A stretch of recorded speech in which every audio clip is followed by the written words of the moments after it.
Thank you very much for that very kind introduction, Dr. Kuntz. I am honored and delighted to be with you today on this great occasion.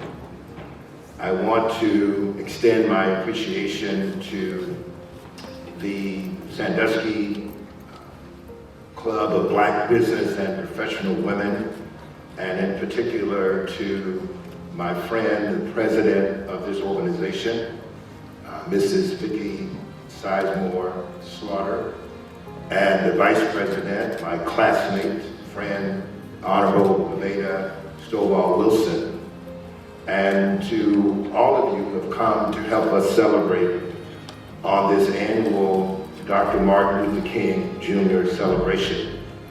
The Sandusky City Schools is pleased to provide our auditorium as an ideal location for our annual community members to come together. And just so you know, and so you are aware, you're seated today in one of the best high schools in the state of Ohio, where we recently celebrated a 94% high school graduation rate, which is a historic accomplishment. And we have so many that we need to thank and be grateful for who come to work every day to make a difference in our students, our families, and our community. To my colleagues and partners in educational progress in the Sandusky City Schools, I want to take a moment and acknowledge the individuals that I work with every day who work diligently on behalf of the students and families in our district. I'm going to ask the board members when I call their name that they would stand and briefly be recognized, and you can applaud them at the end of the introductions. Mrs. Martha Murray, who is president of our school board, Mr. Thomas Patterson Sr., vice president of our school board, is in the back, Mrs. Bridget Green Churchwell, who could not be with us today, but is watching us via satellite, Ms. Ebony Sizemore, who is a member of the hosting organization, and Mrs. Jennifer Chapman. Mrs. Chapman is a new board member. Please give them a nice round of applause.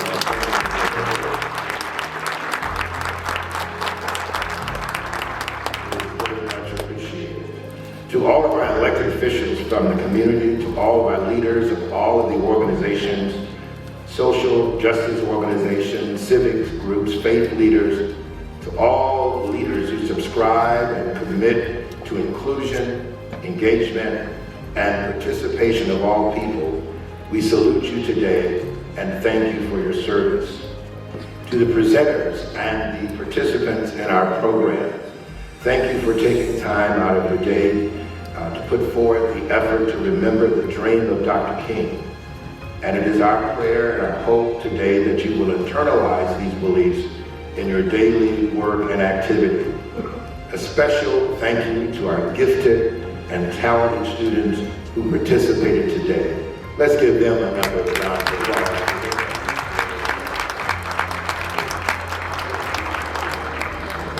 I'm also joined today by members of our varsity basketball team, our boys team, that were successful in beating Fremont on Saturday. All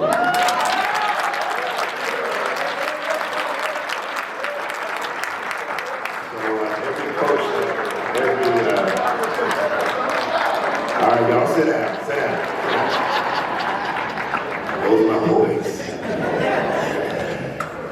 They do a fabulous job. Coach DeMar Moore and the coaches that work with them do a fine job. They represent us well.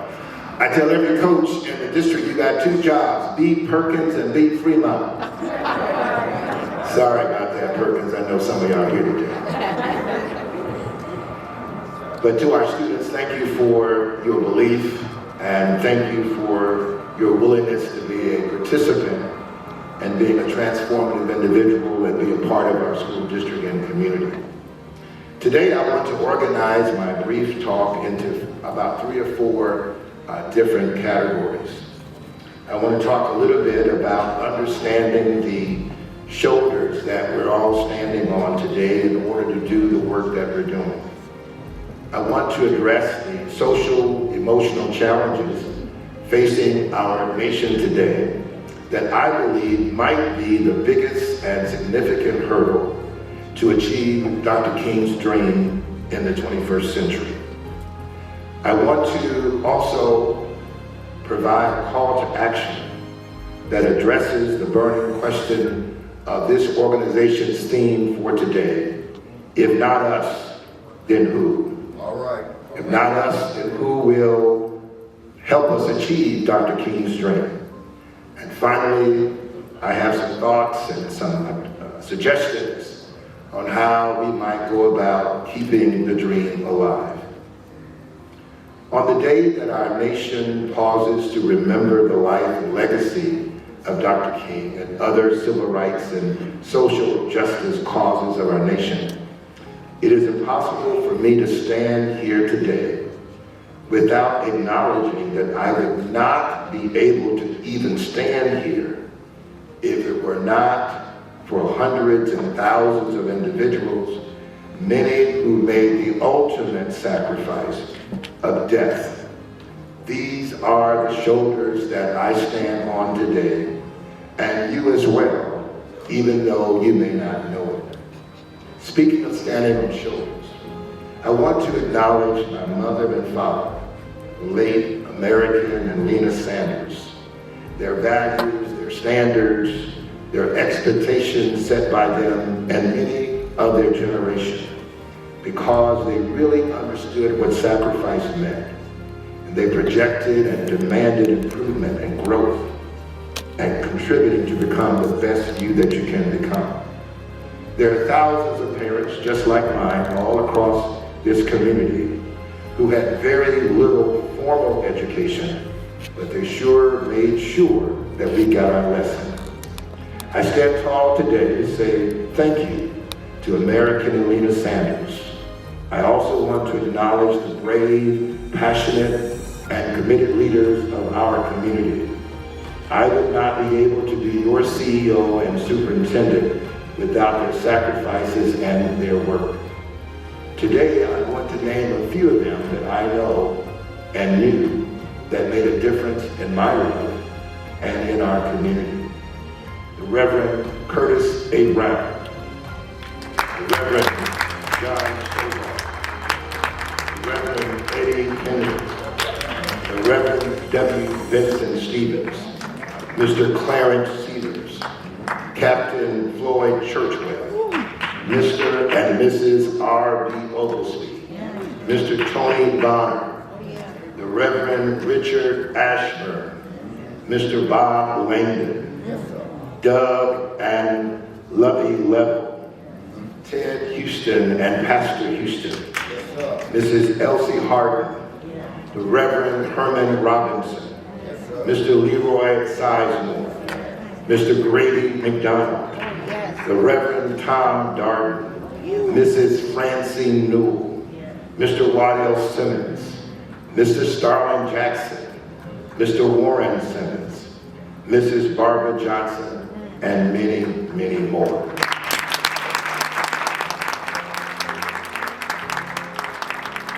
I am not able to acknowledge everyone who should be named on that list today, but in order for us to understand where we're going, it's important that we understand where we've been. That's right. These leaders and thousands of others have laid the foundation in the Sandusky community. I am your CEO and superintendent today because of the sacrifices they made decades ago. We must pause to also remember the brutality of our past when it comes to advancing civil rights. I acknowledge those who were bitten by police dogs, arrested for exercising their American rights, to those who had fire hoses opened and turned upon them, to those that were lynched for trying to vote, to the 4 little girls that were on their way to Sunday school at the 16th Street Baptist Church in Birmingham, Alabama. We stand on your shoulders today. That's right. To Emmett Till, Yes, sir. And to all those who marched over the Edmund Pettus Bridge in Selma, Alabama. We thank you for the ultimate sacrifice. That's right. For every one of you has given us a chance to live free in the United States of America. I am an example of someone who significantly benefited from teachers and mentors and coaches, school administrators, business and faith leaders who took a little extra time to encourage me. And it is because of you that I am able to deliver this talk to you today. I mentioned the names of these individuals for a reason. Most of those individuals that I listed provided a level of support and engagement in our ongoing pursuit, ensuring that people are judged by the content of their character and not the color of their skin. Those individuals served overtime and served well. In the words of the Holy Scripture, they have run their race, they have fought their battle, and they have finished their course. I want to encourage everyone in our community today to explore your own personal journey of what Dr. King's dream means to you. Every time you can encourage a young person, you saw those children, those young people today, provide them a valuable conversation at the right time that encourages them that they can go a little bit further, that it is possible to achieve anything you set your heart and mind to. This summer, I had the distinct honor of being able to fulfill one of the dreams that I had as a young person, as a young adult. And that was to physically visit the Edmund Pettus Bridge in Selma, Alabama. And as I walked the same bridge that John Lewis, Dr. King, others walked across, a bit of emotion came across me. People who gave their lives, people who stood strong in the face of adversity. And for that, we are all grateful and thankful. Each generation has a responsibility to reach back, to pull up, and to provide a level of support for those who are coming behind them. Each of us in this auditorium today has a responsibility to add another brick to the wall of success, to the wall of inclusion, and the wall of opportunity. Today we celebrate Dr. Martin Luther King Jr.'s birthday and legacy. Let's remember that our most significant contribution for a better city, a better country, and a better world is to practice supporting each other, encouraging each other in the pursuit of their dreams, and supporting educational institutions who have a track record of building for a better tomorrow.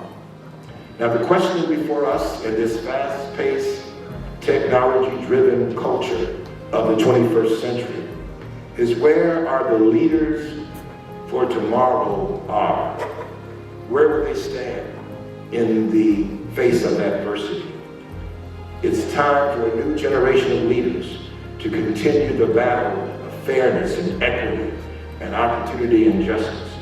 The question posed by our friends at the Sandusky Club of Black Business and Professional Women is, if not us, then who? Well, if not us, then who? If not us, then who? This is a clarion call in our community to make sure that the dream that Dr. King and others died for is not cast aside. The call is for the young, the middle-aged, our seasoned seniors to stand committed to the principles of the dream. that's right. It was Charles Dickens who said, "It was the best of times. It was the worst of times." While we're living in this amazing time of technology pushing us daily, every day, we're still living in challenging times where social, emotional pressures are confronting us every day. The sad, harsh reality is that people are still suffering in our nation and in our community. They're Black people, they're white people, they're Latino people, they're Asian. All of us are suffering at some level. The question is, what should we do? And if it's not us, then who will stand for righteousness and justice?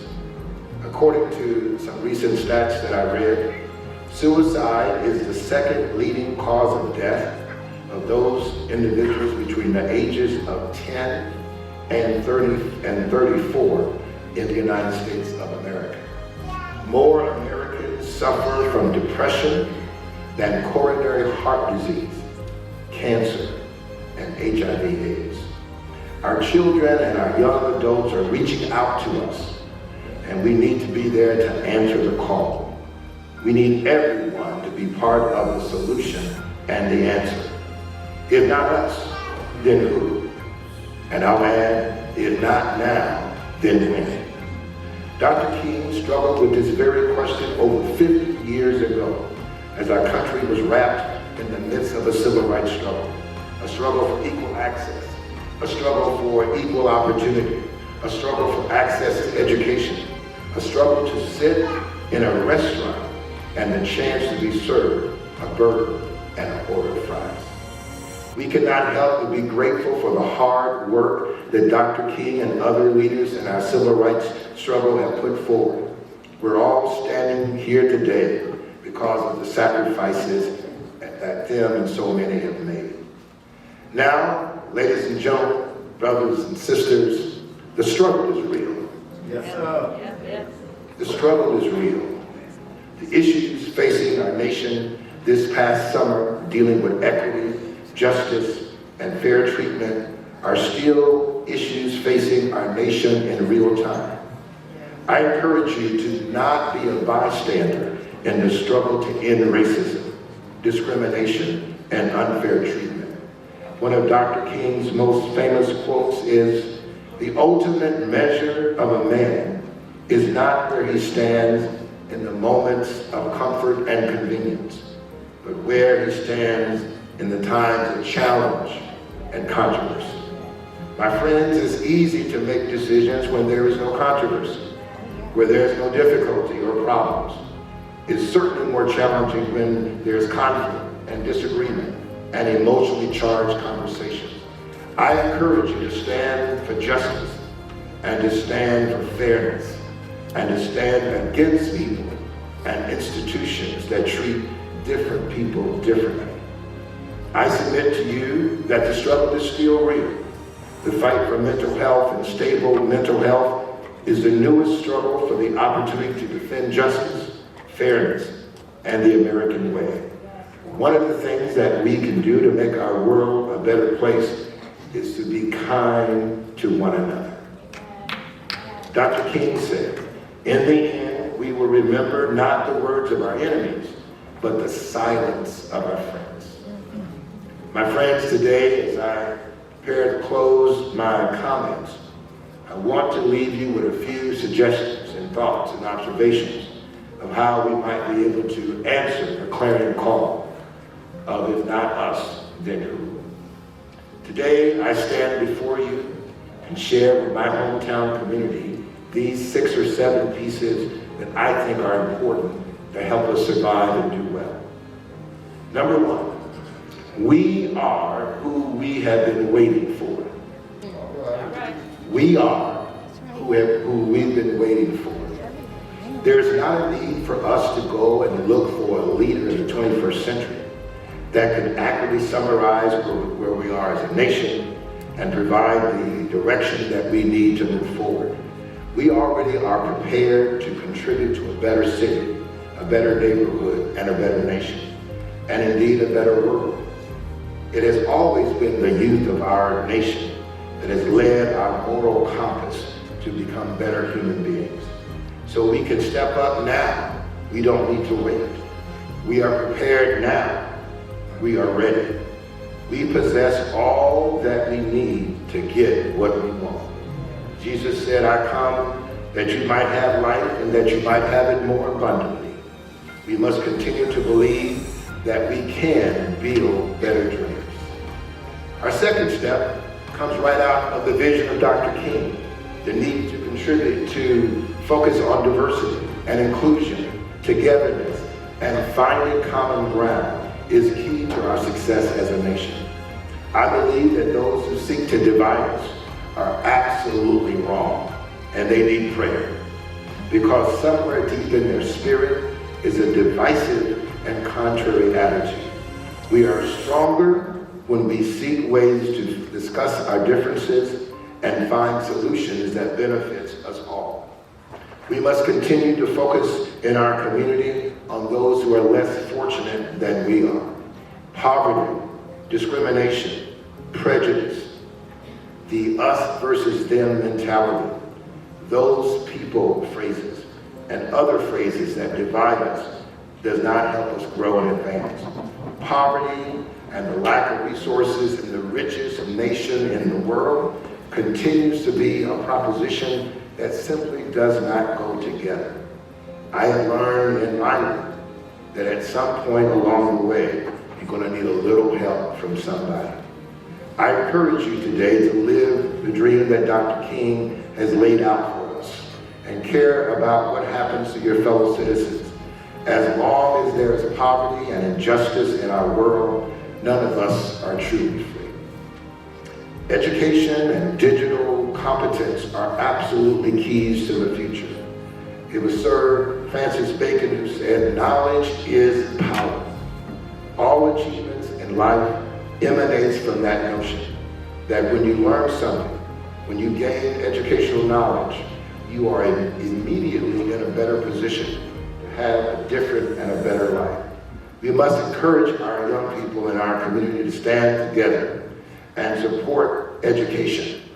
And certainly over my last 10 years that I've had the pleasure of serving as the CEO and superintendent of the Sandusky City Schools, I have been honored to be in this position.